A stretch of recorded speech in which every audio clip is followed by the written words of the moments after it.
인생에서 상처를 피할 수 있을까? 빗방울을 맞지 않고 비 오는 길을 걷는 것처럼 살아가면서 상처를 전혀 받지 않는 것은 불가능할지도 모른다.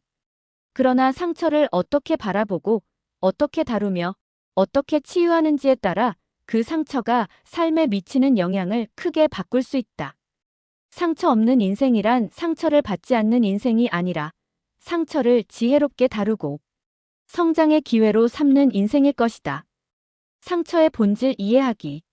상처는 대부분 외부 상황 자체가 아니라 그 상황을 어떻게 해석하고 받아들이는지에서 비롯된다. 누군가의 말 한마디가 나에게는 큰 상처가 될 수 있지만 다른 이에게는 별 의미 없는 소리일 수 있다.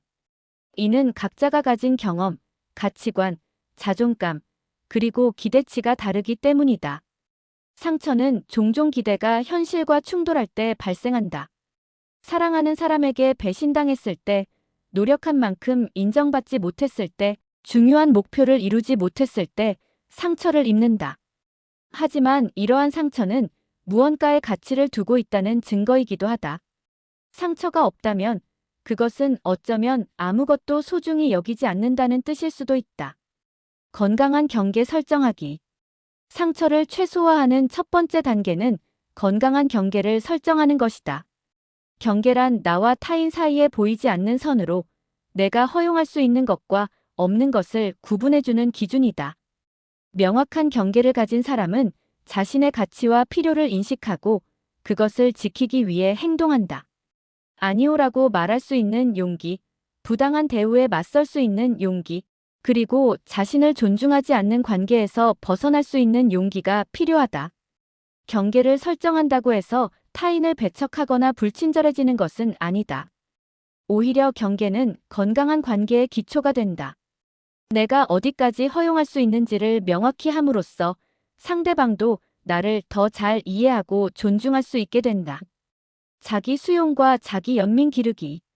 많은 경우 가장 큰 상처는 자신으로부터 온다. 스스로에게 너무 가혹하고 완벽을 요구하며 실수를 용납하지 않는 태도는 끊임없는 자기 비난과 상처로 이어진다. 자기 수용은 나의 장점과 단점, 성공과 실패, 강점과 약점을 있는 그대로 인정하는 것이다. 이는 자신의 한계를 개선하려는 노력을 포기하는 것이 아니라 현재의 나를 인정하는 가운데 성장을 추구하는 것이다. 자기 연민은 어려움을 겪을 때 자신에게 친절하고 이해심 있게 대하는 태도다. 실패했을 때 난 정말 형편없어라고 자책하는 대신 실패는 누구에게나 있고 이것은 내가 배우고 성장할 기회야라고 생각하는 것이다. 매일 자신의 작은 성취를 인정하고 축하하는 습관을 들이자. 자신에게 친절한 말을 건네고 스스로를 격려하는 시간을 가져보자. 이러한 자기 사랑의 실천은 외부에서 오는 상처에 대한 내성을 키워준다. 기대치 조절하기. 기대는 상처의 씨앗이 될 수 있다. 타인이나 상황에 대한 비현실적인 기대는 실망과 좌절로 이어진다. 물론 높은 기준과 이상을 가지는 것은 중요하지만 그것이 경직되고 융통성 없는 기대가 되면 문제가 된다. 기대치를 조절한다는 것은 현실을 부정하거나 낮은 기준에 안주하는 것이 아니다. 오히려 현실을 있는 그대로 보고 그 안에서 최선을 추구하는 균형 잡힌 태도를 말한다. 사람들은 완벽하지 않으며 상황은 항상 통제를 벗어날 수 있다는 것을 인정하자. 타인이 내 기대에 미치지 못할 때 그것을 인격적인 거부나 배신으로 해석하기보다는 그들의 한계와 상황을 이해하려고 노력해보자. 감정지능 키우기. 감정지능은 자신과 타인의 감정을 인식하고 이해하며 적절히 표현하고 관리하는 능력이다. 높은 감정지능을 가진 사람은 상처를 덜 받고 받더라도 더 빨리 회복하는 경향이 있다. 감정지능을 키우기 위해서는 먼저 자신의 감정에 주의를 기울이고 이름을 붙이는 습관이 필요하다. 지금 내가 느끼는 이 감정은 무엇일까? 하고 스스로에게 질문해보자. 분노 뒤에 숨은 상처, 불안 뒤에 숨은 두려움, 시기심 뒤에 숨은 열망을 발견할 수 있을 것이다. 감정을 억누르거나 부정하는 대신 건강한 방식으로 표현하고 처리하는 법을 배우자.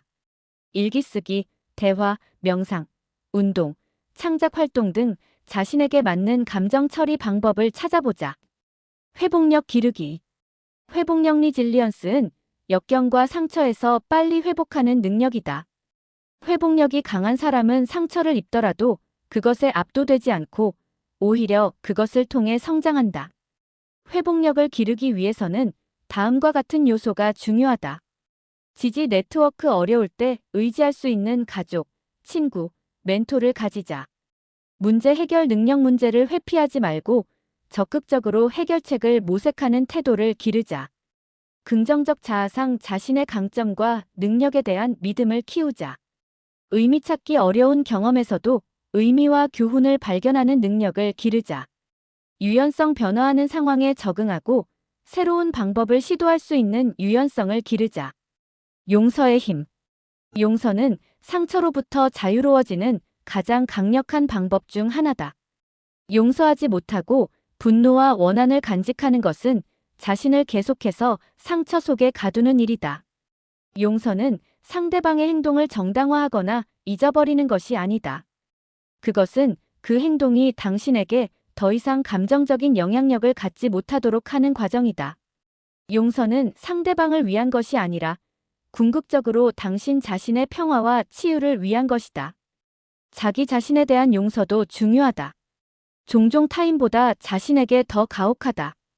과거의 실수와 잘못된 선택으로 인해 자신을 계속 비난하는 것은 치유와 성장을 방해한다.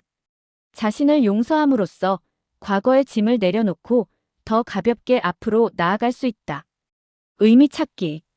빅터 프랭클은 왜 사는가를 아는 사람은 어떻게 사는가의 고통을 거의 모든 경우에 견딜 수 있다고 말했다. 상처와 고통 속에서도 의미를 찾을 수 있다면 그것을 더 잘 견디고 극복할 수 있다.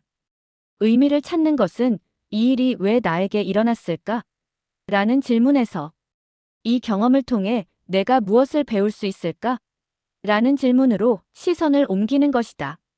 이는 피해자 의식에서 벗어나 자신의 이야기의 주인공이 되는 과정이다. 어떤 상처는 더 공감적이고 지혜롭고 강인하게 만든다. 어떤 상처는 진정으로 중요한 것이 무엇인지 깨닫게 해준다. 어떤 상처는 새로운 방향으로 인도하여 예상치 못한 성장과 기회를 가져온다. 마음 챙김과 현재 순간에 집중하기. 많은 상처는 과거의 기억이나 미래에 대한 불안에서 비롯된다.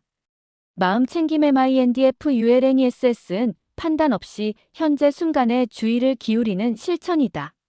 이는 과거와 미래에 대한 걱정으로부터 벗어나 지금 이 순간을 충실히 경험하는 능력이다.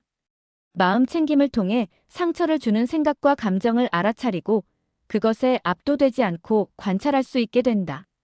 나는 지금 분노를 느끼고 있구나, 또는 지금 내 마음에 상처받은 느낌이 들어왔네라고 인식함으로써 그 감정과 자신을 동일시하지 않고 한 발짝 떨어져 바라볼 수 있다. 마음 챙김은 일상적인 활동에서도 실천할 수 있다. 식사할 때는 음식의 맛과 질감에 집중하고, 걸을 때는 발이 땅에 닿는 감각에 주의를 기울이고, 대화할 때는 상대방의 말에 온전히 귀 기울이는 것이다. 이러한 현재 순간에 대한 집중은 과거의 상처나 미래에 대한 불안으로부터 우리를 자유롭게 해준다. 결론. 상처 없는 인생은 불가능할지 모르지만 상처에 지배되지 않는 인생은 가능하다. 상처는 삶의 일부이지만 그것이 삶의 전부가 될 필요는 없다. 건강한 경계를 설정하고 자기 자신을 수용하며 감정 지능과 회복력을 키우고 용서를 실천하며 의미를 찾고 현재에 집중함으로써 상처를 넘어 성장하고 번영할 수 있다.